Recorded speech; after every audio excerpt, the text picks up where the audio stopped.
Assalamu alaikum. Ladies and more ladies. Today I would prefer not to mention the other gender because the day is for you. Happy Women's Day at the outset.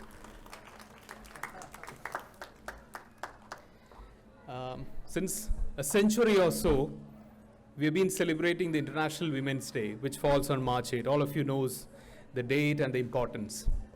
I think early on, this movement started in the Europe and Americas where people were fighting for their basic rights, including the right to vote in an election, pay equality, and female empowerment. These were the key milestone objectives that people had at that time. In this century, in this time, obviously the objectives are different. We're not here fighting for those. Those are ready-made, guaranteed rights that every woman or every person in the world enjoys. So there are more objectives and more requirements that is there. The very need that we need to have a day to celebrate Women's Day is ironical because actually every day should be Women's Day.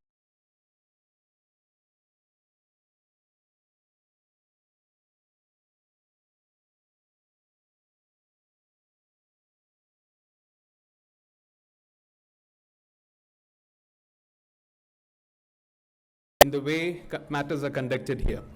Saudi was always known for the very high level of safety, security, education levels for women from quite early on. You would all know that the world's largest exclusive university for women in the world is in Saudi Arabia, in Riyadh, the Princess Noura bin Abdurrahman University. And this was done 50 years ago. It was started in 1970. So at that point of time, the visionary rulers of Saudi Arabia had this vision to empower women, to educate women so that they know that the future of the country, the security of the country is in women's hands. There's a saying that if you educate a boy, you educate the person or the individual. But if you educate a female or a girl, you educate the mother and you educate the family and you educate the community as well. So that is where the whole ideology of female equality comes into the picture. In Abeer, we have a system where we value one of the values as diversity. And we have a lot of women leaders handling different roles in Abeer. We have a good proportion of female leaders handling very, very key important roles. We have quite a few of them sitting on the dais along with us. And we're very proud of our female colleagues, our women doctors and other colleagues who are working with us in Abeer. Today we have somebody of distinguished elite prominence with us on the stage, the first female pilot of Saudi Arabia. Now it is no matter of, it is not a small achievement. It is not, by any measure, it's not a small achievement because we know the obstacles it takes to pursue a career which is male dominated, I would call it that way. What comes to my mind is a similar example in Mrs. Reem Jaffali, who is a racing driver. She's also into high-end motorsports. There are various other personalities that come to my mind as I speak. You know, there are very, very, very important female leaders worldwide as well.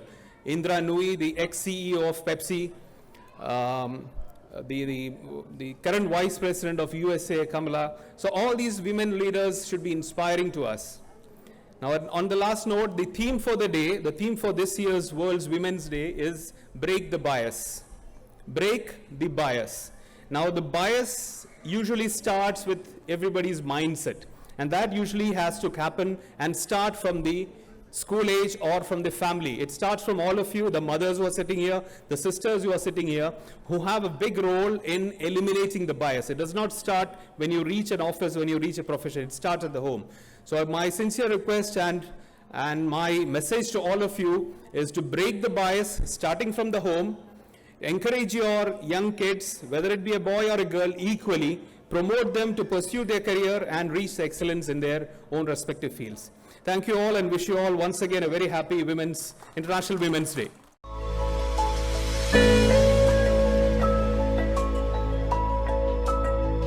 Healthcare you can trust.